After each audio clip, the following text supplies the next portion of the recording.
Good morning. Here we are supposed to study about the intersymbol interference on eye patterns, combating the intersymbol interference, Nyquist first method for zero intersymbol interference, raised cosine roll of pulse shape, that will be the Nyquist second method for the zero ISI, and the Nyquist filter.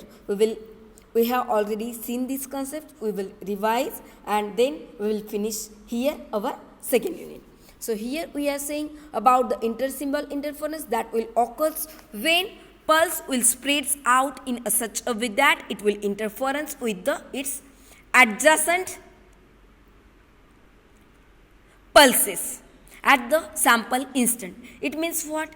It is the form of distortion of a signal in which one signal will interference with its adjacent. So we can say it will occur when pulse will spreads out in such a way that it will interfere with adjacent pulses at the sample instant.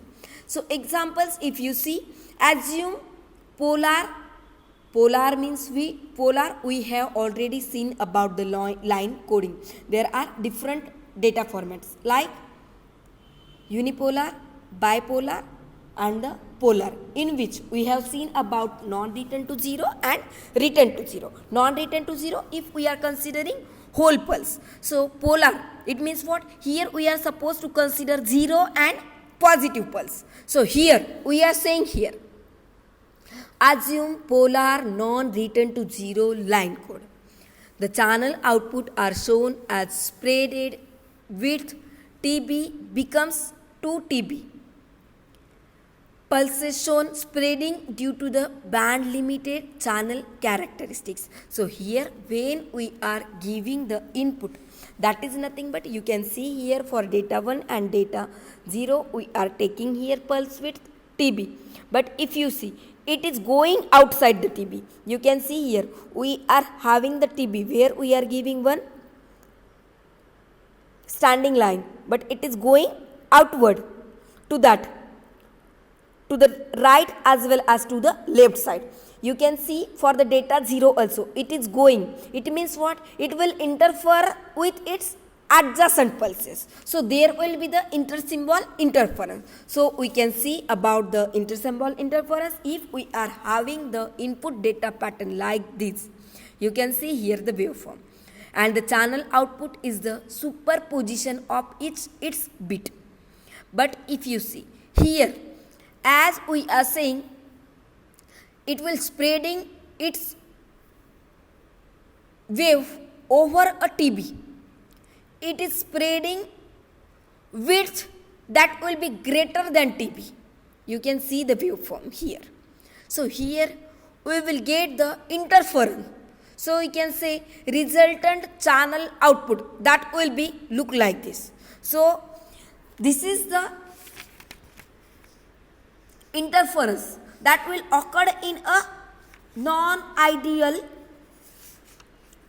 data transmission. So we can see here when we are having the intersymbol interference, at that time we can study ISI on eye patterns. It means what? When we are supposed to study about the intersymbol interference, at that time we can observe that on an oscilloscope. So we can say the amount of intersymbol interference can be seen on an oscilloscope using a eye pattern, or you can say as an eye diagram. You can observe here the diagram. So you can see here we are taking amplitude on a y-axis, we are taking time on a x-axis. So here we are saying extension of pulse will be beyond TB. So it will causes the intersymbol interference. So we can take height as a noise margin. Already we have seen this concept. And we can take here, we will get the distortion. So we can see here we are having the distortion. So here when we are saying about the width of the eye, that will define the time interval. And we are saying here height will give us noise margin. You can see here. And if you see about the width, it will give us the TB. It is nothing but the time interval.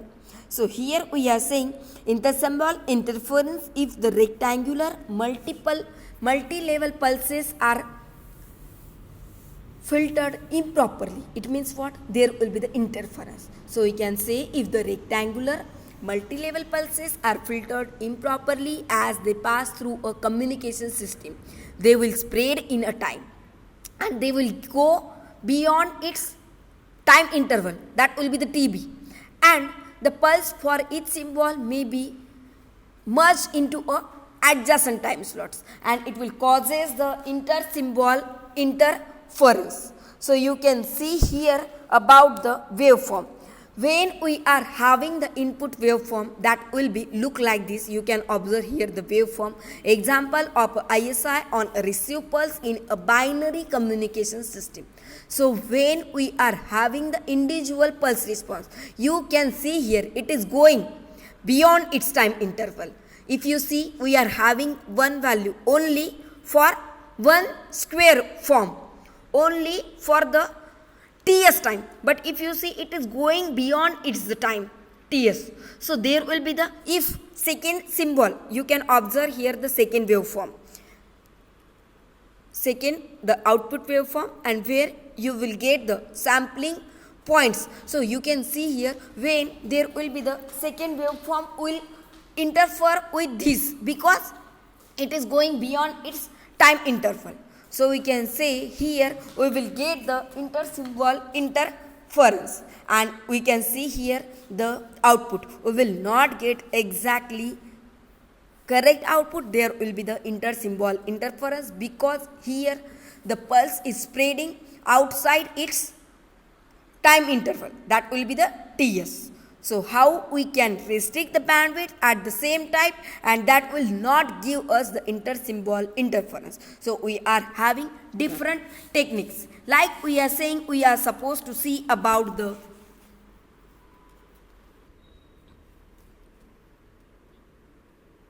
controlling the functions by a frequency domain, or there is a transmission bandwidth requirement, or we can use a cosine waveform, raised cosine waveform. So here we can see about the flat top multi-level input signal which will having a pulse shape and its value as A of k. So here when we are taking the multi-level input signal at that time, you will get its equivalent impulse response, that will be He of t equal to h into t into h of t, t into h of c of t into h of r of t. It means what? Here we can say ht of t, that will nothing but we are taking as a transmitting filter, and hr of t we are taking this as a received filter. So we can say here He of t is the pulse shape that will appear at the output of received filter, and here you will get the baseband transmission system which will give us recovered rounded pulse to the sampling and decoding circuit. So we can say here we will get the equivalent impulse response where we can take the its transfer functions. So here we can use the output signal that can be get to minimize the intersymbol interference. So here when we are supposed to control the intersymbol interference at that time, we can achieve this by controlling the functions in the frequency domain. So here we can use how to combating the intersymbol interference.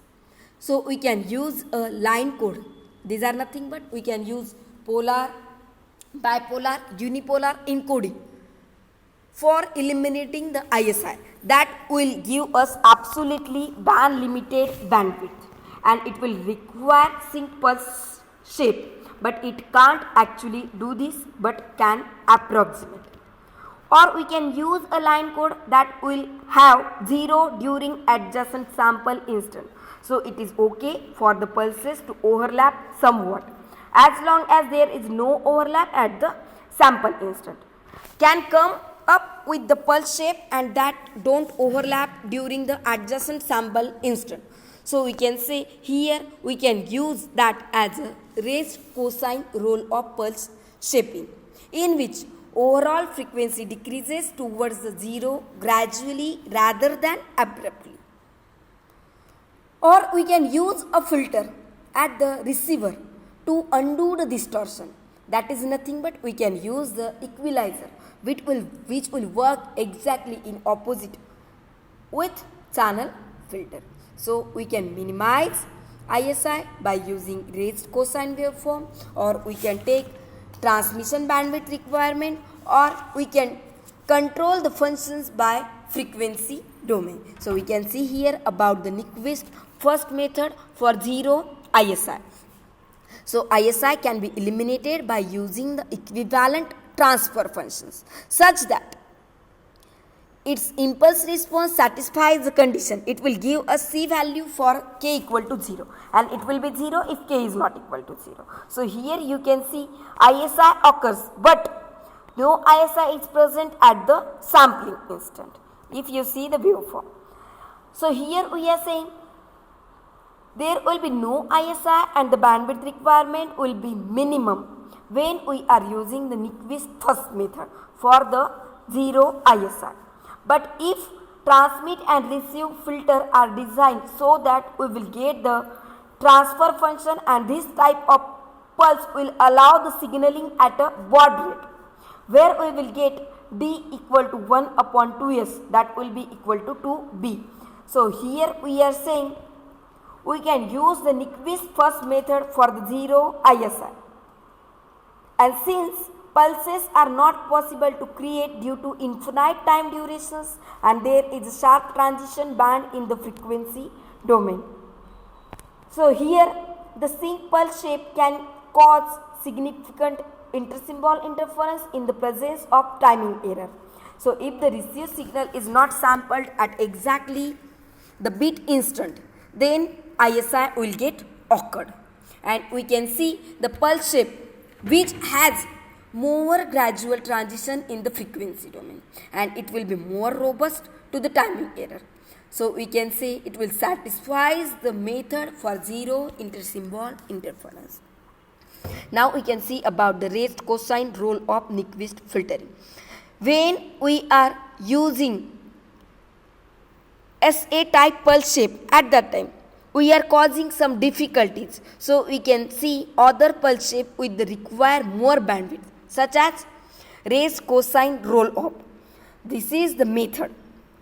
We can minimize here intersymbol interference, and we will get the raised cosine Nyquist filter that can be defined as F delta upon F naught. So here we can calculate the roll off factor. These are the PPTs you will get. If you see on the desktop, you will get the equations correctly. If you see here, these are not looking accurately, but if you see on the desktop, you will get these equations. So here when we are saying about the raised cosine roll off at that time, now filtering requirements are relaxed because absolute bandwidth is increased, and close timing requirements are also relaxed. So here we are saying we will get the R equal to 0. That will give us value that will be the previous minimum bandwidth case. So we can say here you will get that response that will give us the value that will be equal to 0. But if you see here, raised cosine roll off filtering, if you see here, intersymbol interference will occur due to the synchronization error that will become lower because of the raised cosine roll off. And here you will get the frequency response and the impulse. So we can say raised cosine spectrum is also having some limitations, like raised cosine filter has infinite impulse response. It will have the filter that will be non-casual, and these are physically unreliable. Transmission bandwidth required is higher for practically realizable filter. So these are the some disadvantages for the raised cosine roll off. So here you can observe the waveform when we are illustrating the received signal of raised cosine pulse that are shaped transmission corresponding to the binary stream. If we are taking one example, you can observe here. So here we are saying the bandwidth of raised cosine, or you can denote by RC. You can say RC roll of pulse shape. It is the function of the bit rate and the roll off factor. So you are getting here bandwidth that will be equal to R by 2 plus R. But if you are taking for the multiple level, you can take B equal to D by 2 into 1 plus R. So here if you solve these, you will get R equal to 2B upon 1 plus R. So here we can say this is the maximum bandwidth transmitted bit rate when RC roll of pulse shape with the roll of factor is transmitted over a baseband channel with the bandwidth B. But here when we are saying about the raised cosine filter, you can say that as a Nyquist filter. So Nyquist filter will refers to general class of a filter that will satisfy Nyquist first criteria. And what we are saying about the criteria, a filter is said to be Nyquist filter if its effective transfer function we can take as He of f equal to pi f upon 2f0 plus yf, where you will get the frequency that will be less than f max, or it will be 0 if we are having the frequency elsewhere. So we can say there will be no intersymbol interference at the system output if we are taking its signaling frequency that will be 2f max or f naught. It means what? Fs equal to 2f naught, signaling frequency equal to twice of maximum frequency. So you can see here the waveform for Nyquist filter characteristics. Here we have finished our second unit, that is the baseband digital transmission. So here we can minimize the intersymbol interference by using the raised cosine waveform, or we can use the transmission bandwidth requirement where we are supposed to follow Nyquist theorem, where we will require the bandwidth that will be signaling bandwidth that will be the twice of maximum frequency. In next class we will start our third unit. Thank you.